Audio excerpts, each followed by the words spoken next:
You're listening to the Candid Comms podcast with Rachel Miller. Tune in for practical advice and inspirational ideas to help you focus on all things internal communication related. Hello and welcome to the show. You are about to hear a conversation between Alli Cary and I. And as we were recording the episode, she heard the news that her team had been shortlisted for a couple of awards at the Institute of Internal Communication National Awards 2023. And since recording, I'm delighted to tell you those awards have happened. So Alli and her team were successful in scooping 2 awards on the night, which took place in September 2023. And they won Best Magazine, and they also won Best Wellbeing Programme as well. So well done to Alli and the Voyage Care team. Let's go to our conversation. On this week's episode, I have a very special guest for you, and we are focused on all things internal communication team related. So Alli, welcome to the show. Thank you. So Alli, would you mind introducing yourself and share with us your name, where you work, and maybe describe your internal communication experience to date? Hi, I'm Alli Cary. I am Head of Internal Communications at Voyage Care. We're a social care organisation supporting working age adults in England, Scotland and Wales. My background, I started out like many IC pros in more generalist communication roles, but I think I've always kind of delivered that blend of internal and external communications, and internal's always been the part that's fascinated me most, reflecting on it now. So I've got some NHS in my background. I've also worked in education, and that's brought me to my role in social care today. Brilliant, thank you. Today we are talking about how to build a strong internal communication team, and I thought it'd be really interesting to pick your brain really and ask for your experiences, because I know that you started out at Voyage Care 7 years ago now as a team of 2. And then over that time, you've managed to very successfully build your team and build the awareness and understanding of internal communication. So I'd love to know, how did you do that, Alli? How did you go from a team of 2 people to the team you have today? I started in my current role at a really exciting time. So prior to my arrival, there wasn't an internal communications function. So that was an amazing opportunity to build from the ground up. And really the early focus was putting strong foundations in place. And at the same time as investing in internal communications, the organisation had also invested in some new marketing resource. So together we set about getting under the skin of the organisation, ensuring we put the right things in place to achieve those early goals. There was an assistant in post who joined just around the same time as me when I joined the organisation. I think even at that stage, I was very clear that to achieve even our early ambitions, we were going to need more resource. But I think it's all about making that case and setting out your stall. This is what we want to achieve. This is how we're going to do it. And this is how we believe we need to be resourced to do so. So the key really was focusing on short-term goals, putting in place building blocks for the future. We knew we'd maybe need to revisit some of the things that we were doing, but we needed to get things in place quite quickly, really. And even at that very early stage, I had ambitions to be award-winning. That was something I really wanted to drive towards. I saw a lot of potential and I was really keen to kind of move towards that quickly. I think one of the things we did early was build relationships with other teams across the organisation. They'd not had that internal communications resource before. So building those relationships, working with them on how we could support, how our new team could professionalise some of their output and bring things on brand. The marketing team were focusing on working on the brand at that time as well. So there's a big role for us trying to bring people on that journey, because there was an older brand that people were quite wedded to at the time. So there was a real journey for the organisation to go on there. By working with those teams, we were able to evidence growing demand and then put together a case for additional support. And in the early days, we had some success bringing in fixed term contracts. So bringing people in to kind of evidence, this is what we are going to do with the additional head. Oh, and that's nice. So you're saying we need some more people, and then you're bringing people in on a temporary basis to say, look what we can do with these additional people. Oh, that's very smart. Nice. Mm-hmm. And we've very successfully been able to keep them as well. Even better. That's in no small part due to the people that we got. I think that's the other thing to say, really. I'm under no illusion that the journey we've been on to grow the team has benefited massively from a healthy dose of luck with getting the right people, great people, passionate people who really live the values of the organisation.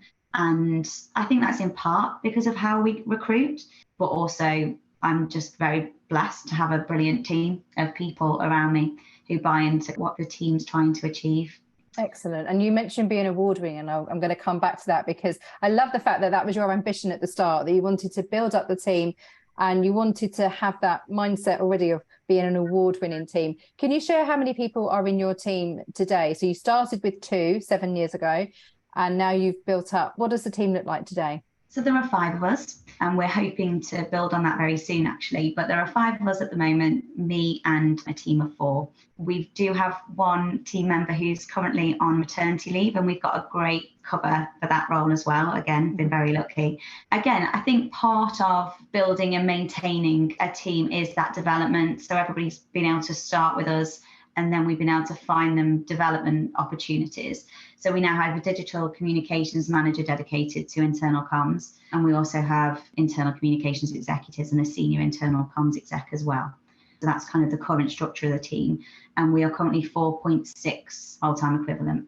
We love all the points, don't we? when we're trying to resource a team, we end up with 0.6 of a person or higher, isn't it? It's all very complicated. But Alli, tell me, what advice would you give to other internal communicators who want to build their teams based on your experience of the work that you've been doing to really build the business case, it sounds like from your answer there, of really helping the business understand what it is that you could do and the potential there, it sounds like. So what advice would you give if someone's listening thinking, I really want to build my team? Use all the tools in your arsenal. Use everything, all the things that are our advantages as communicators, use them. So relationships across the business, relationships influence across the business with key stakeholders. That's always key when you're trying to demonstrate the value of the work that you're doing. It's an oldie, but it's a goodie. Measure what the organisation treasures. So how can you demonstrate that impact? What objectives have you set for yourselves and how are you achieving those? What outcomes can you demonstrate? Not just what the outputs, you need to make it meaningful for the organisation. I think in terms of business case, it's demonstrating this is what we do, this is where we see potential, and with more resource, this is what we feel we could do. So really mapping out that journey and laying it out really clearly for senior leaders, because that's what they need from you ultimately. They need to understand what the additional investment will buy them, essentially. Very clear narrative, isn't it? This is what you have today. This is what the potential is with investment. And I love that you're talking outcomes. I think regular listeners will know, and regular readers of my blog will know, that moving from outputs to outcomes is so important. It's the so what's happened as a result. So I guess from listening to you talking there, it's mapping those outcomes is so this is what could happen as a result of investing in a team or in resourcing us. Yeah, and I think that's getting easier as we mature as a team. And we reflected recently, actually, that it's a real barometer of the maturity of the internal comms function that we are able to think about those outcomes now. I think in the early days, we didn't have any tools that really allowed us to accurately measure, and it was very much sentiment and the conversations we were having and things. But then you bring on board tools like email tools and things like that that the organisation hadn't had. And actually, there's a lot of value in the outputs of those early measurements. They were a part of our journey. They did really help us to demonstrate the impact that we were having in the early days. But now it's that recognition that it's about more than that. The organisation needs us to bring them more than that. The outputs are something we consider when we're thinking about new tools to bring on board and, what will we get from it? But actually, for us as a team, we're much more focused on where have we added value? What results have we seen from that piece of work? That's something that I think our leaders are valuing from us. Excellent. I think it's having that constant conversation, isn't it, of we're measuring as we're going, and the conversations with stakeholders and the people around us. It's that continual conversation around measurement where it's part and parcel of what we're doing. So you're doing great work, you're able to evidence the work that you're doing. And I love the fact that you're using the word impact, you're demonstrating the impact So as a result of the work we've done, this is what's happened. This is the changes of behaviour or whatever it might be, where you're able to really evidence what we do. I think so much of our work as internal communicators is rigorous and we're robust and we have processes, but we're not so great at working out loud and helping people understand all the things that we've put in place. So what I'm hearing from what you're saying is you're showing what you're doing and you're helping everyone else around you understand that because we've invested in this team, and it's weird to talk about people as resource, but the resourcing of the comms team, this is the benefit to the business, which is how you get more resources, really, isn't it, in a nutshell? For me, it's about staying close to those things. So our structure across a month, we have dedicated one-to-one time with each team member, which obviously helps me to understand their goals, how I can support them better, how they're feeling in their role, etc. But then we have a review meeting and we do look at the outputs in that meeting. So we look at some of the data that's available to us, but then we try and move that from, okay, these are the outputs, what are the outcomes and what are we seeing? So that meeting is always really valuable in terms of our reporting to senior stakeholders. And then we have a forward view meeting as well. So we kind of look at, well, this is what's come, this is what's coming, and what do we need to prepare for? How could we measure some of these things? So we're staying really close to it on a monthly basis to ensure that we're keeping up that ongoing conversation with those around us and they know what we're planning, what we're doing, and we can make sure that we're meeting organisational need always. Love that. That is strategic internal comms in action, isn't it? That looking back and planning forward, where it's so easy to get locked into a review cycle where we're just looking back and we're not actually going forward and we're not pulling through. How do we feel about the things that we intended to do? What changes are we going to make over the next month, quarter, whatever it might be, as a result of the work that we've done? I think that's such a healthy thing to do, to be constantly looking back and also planning forward. The forward view actually, especially important when you're trying to build your team, because it lets you see where are your pinch points, what is coming up over the next more extended period of time, and then you know that you need to start making that case and identifying resource needs. That sounds super smart. So when you are in that mindset of recruitment and when you're looking at building a team or looking to bring someone in to cover parental leave, what do you look for, Alli? So in your mind, what makes a great internal communicator? What skill or behaviour do you look for? It goes back to those key personality traits for me. So creativity, enthusiasm, values, being really purpose-driven, and a great team player. It's important to be able to build connections with people and different types of people as well. I think that's important. You need to be quite an outgoing person to be a really effective internal communicator, I often find. I think that's probably more specific to our organisation. We're often in our services meeting people we support and teams, and that can be a really vibrant environment. It can also be challenging. So you need to kind of have that resilience. It's interesting to hear what you're saying about that, almost that personality of how you need to be as an internal communicator. I certainly did a blog post maybe 5-6 years ago, maybe earlier, around being an extrovert and internal communication. So I featured Helen Deverell, came to blog for me and wrote about what it's like to be an introvert working in internal comms. So you talk there about having conversations with the business. So is it about introvert, extrovert? What do you look for when you're building a team, or is that too black and white?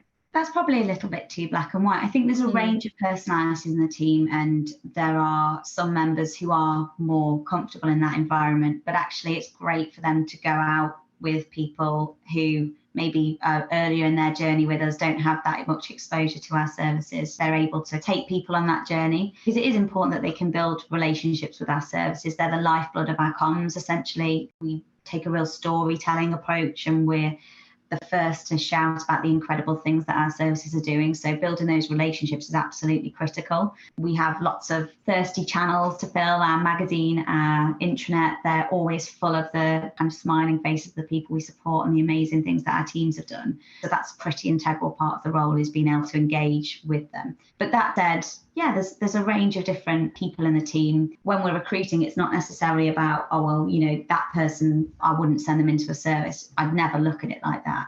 I think it's more about being really clear that they have the right values, they have the right passion for our purpose. And you can be any sort of person to have those kind of core elements, but it brings so much value when somebody can be passionate about what's happening, and it shines through in their writing and the way that they do engage with the services, even if they are slightly quieter or slightly more introverted, as you say. But I think going back to those core things that I look for, it really is more for me about the person than the skill attributes.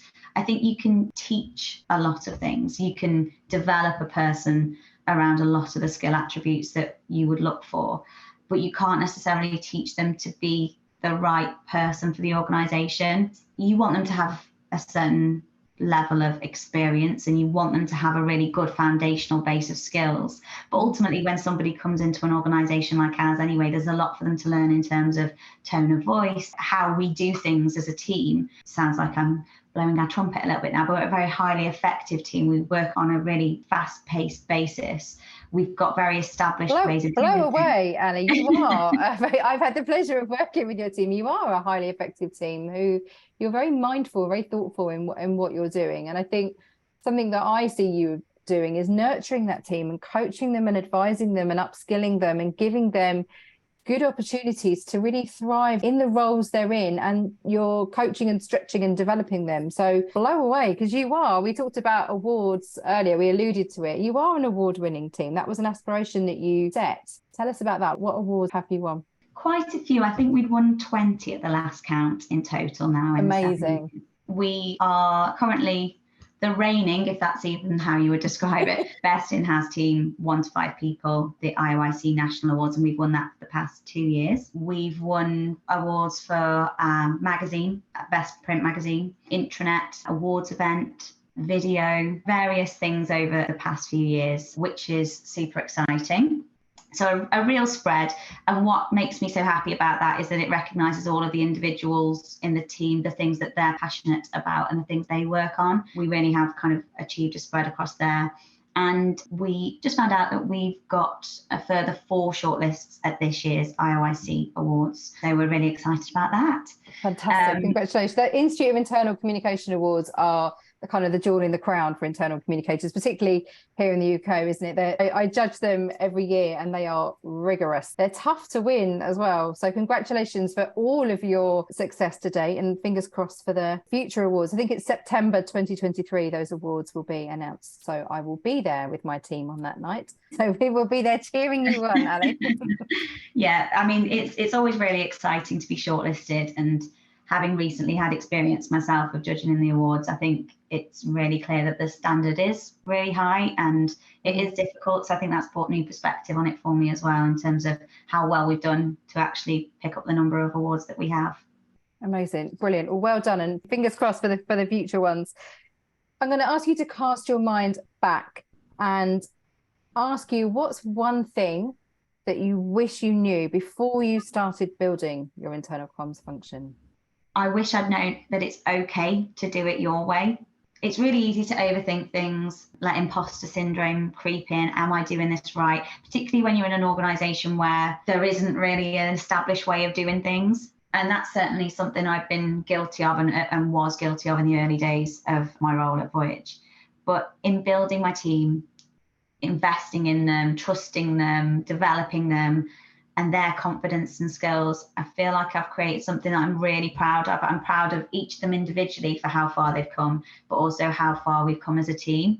And we've done that by doing things our way. In the early days, that was a harder thing to do, but actually I'm now much more comfortable with, this is who we are as a team, this is how we work, this is the value we add, and actually proactively using that knowledge within the organisation, I suppose. We remain a really small team in a large organisation, actually, but our impact is greater than the sum of our parts.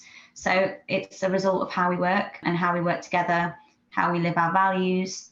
And yeah, I just want everyone to come to work, love every day, and that's how to get the best out of them and their skills. And it just comes back to being true to kind of who you are as a communicator, what do you want your team to achieve, and really sticking steadfast to that. Excellent, thank you. So I know that you studied the Institute of Internal Communication Masters and Internal Communication Management, and I'm curious just to pick your brain on that really, and just to ask you about that, because I think as much as you're investing in your team and you're nurturing them and you're guiding them and you're coaching them and you're developing them, I think it's so important when you are leading a team that we continuously invest in our own professional development as well. So I'm curious to know from your perspective about the masters particularly, And how important do you think professional development is for internal communicators? I mean, I'd say to anybody thinking about the Masters, do it.